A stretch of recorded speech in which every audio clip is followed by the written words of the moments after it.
you knock it off right now, it's gone! Moshahidi with room, launches! Kaboom! From another time zone. This is comical, cartoonish, and downright ridiculous. Hello, and welcome back for Season 2, Episode 23 of White Noise Sports with Tanner White. Last week, we kicked off with NFL training camp news, largely focused on the quarterback battles for the Browns, the Colts, the Saints, and the Giants. There's only a few good starting options and a lot of really bad ones among all those. And, boy, this is strange. Grandpa Joe Flacco is going to start for Cleveland, and the Colts went with Daniel Jones. They appear to have officially given up on Anthony Richardson after just 2 years. Then the last positional top 5 for Fantasy Football Friday was for tight ends. And this week, I'm going to continue my quest to predict the MLB postseason awards first. These things still need a cooler name. I wouldn't mind if they went with MLB honors, just like, of course, the NFL calls theirs NFL honors. Regardless, last week I just did MVPs, and it seems for all the world that we're going to get Ohtani and Judge both repeating, although I'd imagine Judge won't be quite unanimous like he was last year because of Cal Raleigh. And we'll rifle on through these now. Without further ado, the Cy Youngs, Tarek Skubal and Paul Skenes. Next question. So, fun fact, I got to interview a couple members of SABR, the Society for American Baseball Researchers, this week for a school project. They both said, unprompted, that pitching wins are not a stat that MVP voters care about anymore. More on that project in a little bit. Paul Skenes is miraculously only 7-9 with a 2.16 ERA over 26 starts this year, behind some of the worst run support in human history. This is the kind of stuff that hasn't been seen since prime Jacob deGrom with the Mets. Skenes leads all qualifiers in ERA, pretty unsurprisingly, and Skubal is actually third right now at a 2.32 ERA. Boy, the Reds' Andrew Abbott is kind of coming out of nowhere. A 2.28 right now is absolutely crazy, but you got to expect that it's still going to be Skubal and Skenes when everything washes out, leading the league in that. The Phillies' Zach Wheeler was probably the one guy that had a chance to hang with Skenes, but he just went on the injured list with a blood clot in his shoulder. He's been in the conversation for 6 years now. He has 2 second-place finishes, but this was probably the 1 year where if he was going to get over that hump, he was going to do it, and now the doctors are saying he's out indefinitely. So what other pitching stats matter? Skubal has an impossibly low .86 whip. Remember, that's walks plus hits per inning pitched. Skenes is at .96. They both throw a whole bunch of different pitch types, all of which are above average. There's fielding independent pitching, or FIP. That's another cool one. It only accounts for walks, strikeouts, home runs, hit batters, to sort of isolate a pitcher's impact. Skubal and Skenes, of course, are first and second. Are you getting the picture yet? There are standouts in a couple of other categories around the league, but this is pretty much wrapped up based on their body of work so far. If you need one more number, they're first in their respective leagues in ERA+. Skenes at 198, which is astronomical. That's 98% better than an average pitcher, and Skubal at 178. On to Rookies of the Year. AL Rookie of the Year should have the absolute biggest landslide. I have just started catching on to Nick Kurtz of the baseball team formerly known as the Oakland Athletics. This guy is blowing away every other rookie in everything, and he might unironically get MVP votes. So first place for Rookie of the Year is going to be unanimous. Here is just the things that he leads all rookies in, and there's probably further ones. This was just at a cursory glance. He's hitting .313, 25 home runs, 67 RBIs, 182 OPS plus, which would be second only to Aaron Judge in the entire major leagues if he had the at-bats to qualify. 402 on-base percentage, 642 slugging, 1044 OPS, and 4.3 wins above replacement. If he did not play another game, if he did not play another inning, no one would be able to catch him. This vote is over already, and he is kind of one of the, I don't want to say the only watchable players on the A's this year, but he is young and incredibly exciting. NL rookies are very underwhelming by comparison, and it's not their fault, it's just Nick Kurtz has been unbelievable. But the top choices there are the Braves' Drake Baldwin and the Brewers' Isaac Collins. Collins has played 5 different positions if you count DH. but he's mostly a platoon left fielder. 8 home runs, 41 RBIs, 2.7 WAR, good speed, and actually a sneaky strong 127 OPS plus. Baldwin isn't quite an everyday player himself, but he's at 13 home runs, 56 RBIs, 2.3 WAR, and he is a catcher, so that usually bumps a player's value, except that he's allowed 58 steals and only caught 8. That is an 88% success rate. Collins is a 28-year-old rookie. You know, you say that, you're like, I don't know if that sits right with me. He was drafted in 2019, but think about it more so this way. He has had to grind for so many years in the minors to ever just get that September call-up from last year. Now he's finally getting the consistent playing time. It would make him the 3rd oldest rookie of the year ever, but I just think it's better late than never, and congrats to him for chipping away for so long and finally getting this breakout. All right, managers of the year. We always think it comes down to who's leading the best teams. If that's the case, then I could guess these in 5 seconds and be on my way. The thing is, that's exactly what the odds are telling us right now, but is it what our eyes think?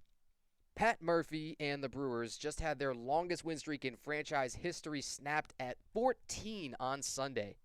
They've been the best team for quite a while. Since June 1st, they are 48-20. They don't really have a lot of star power.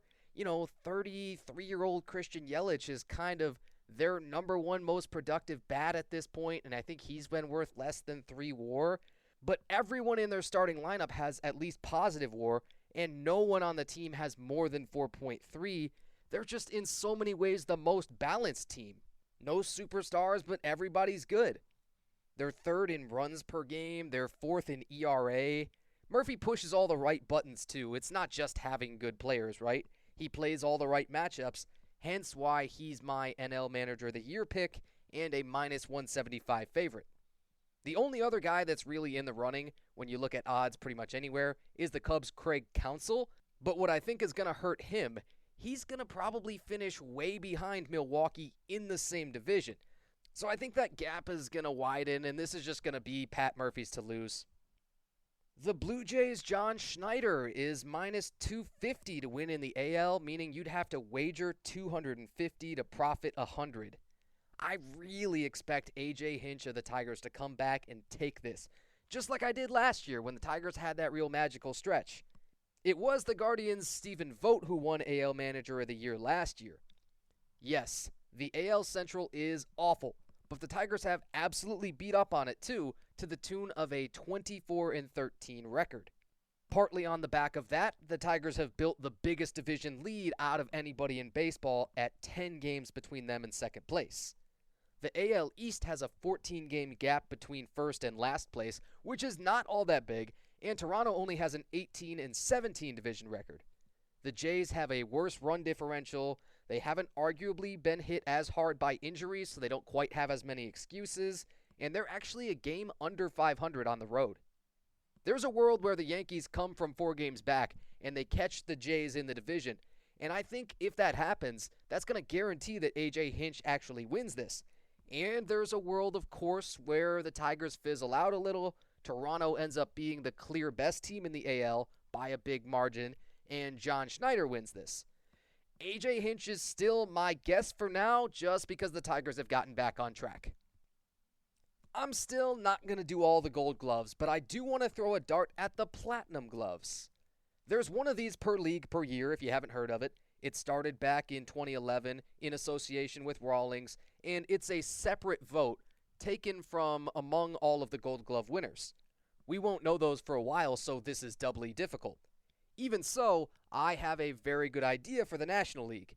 Pete Crow Armstrong, man, he's just doing so many good things all around the whole baseball diamond, and I say we give him this too.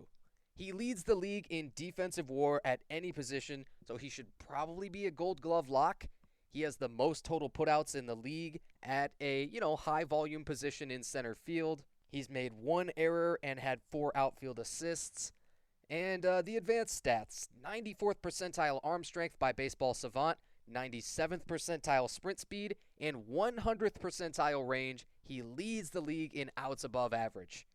Infielders will get more chances, right? That's how baseball works.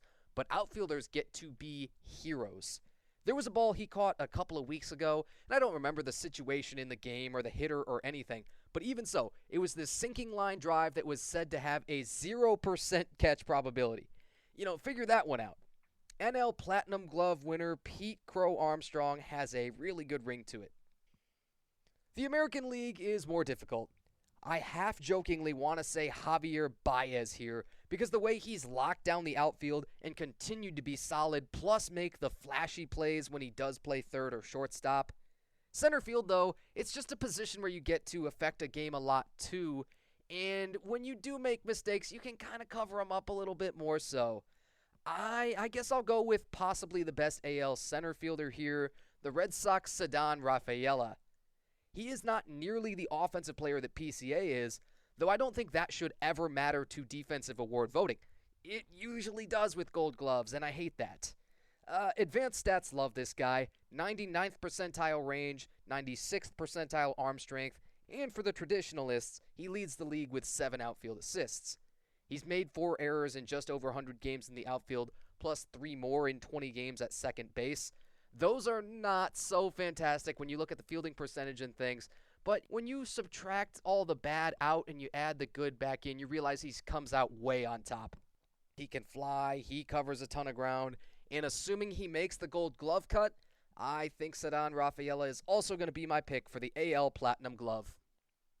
I think that's as much as we're going to get out of the MLB awards.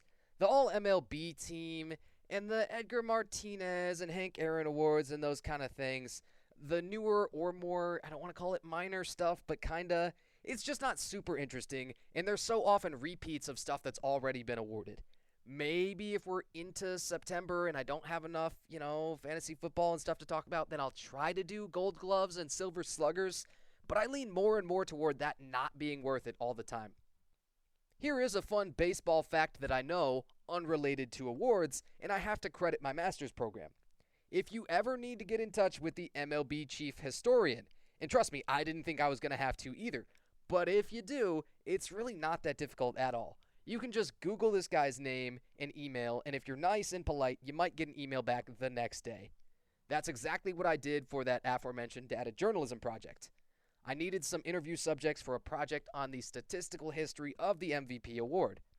And the thing about baseball guys, let alone true professional historians who have literally written the book or books, is that once you get them talking, you can seriously take a 1 or 2 sentence idea and talk about it for hours.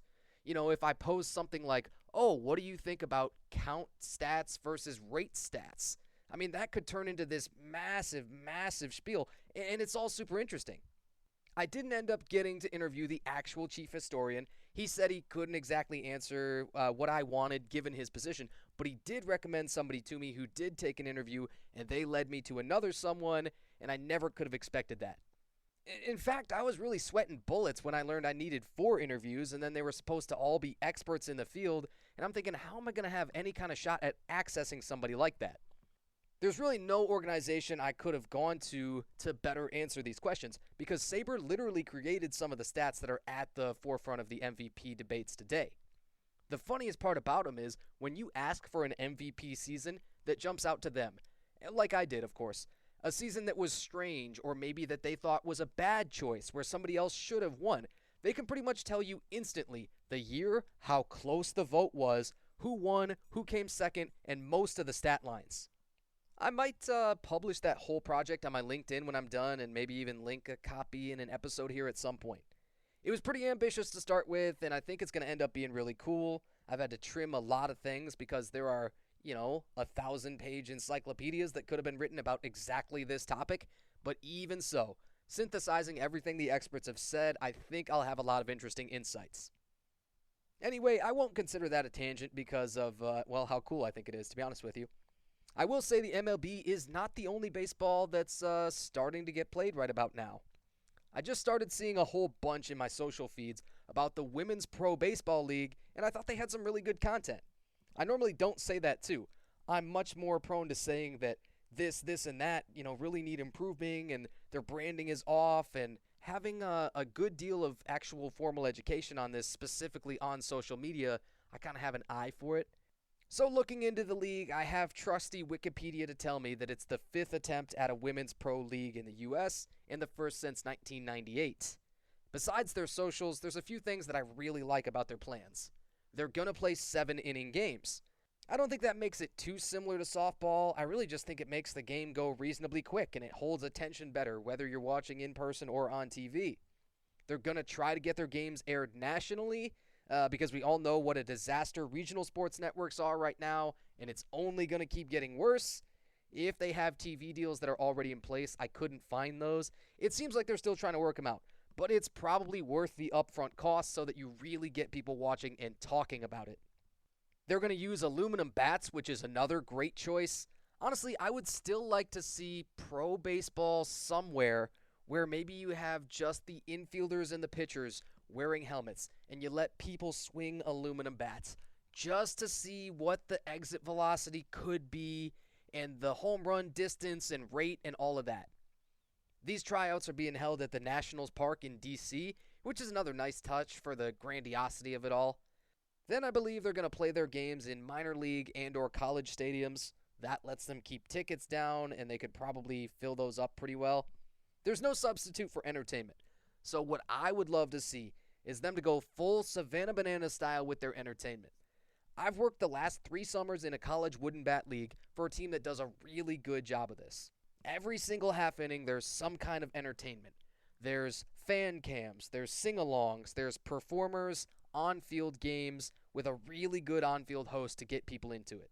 Those all make for endless social content. Every single day, you could pretty much tape all of those and they'd be interesting.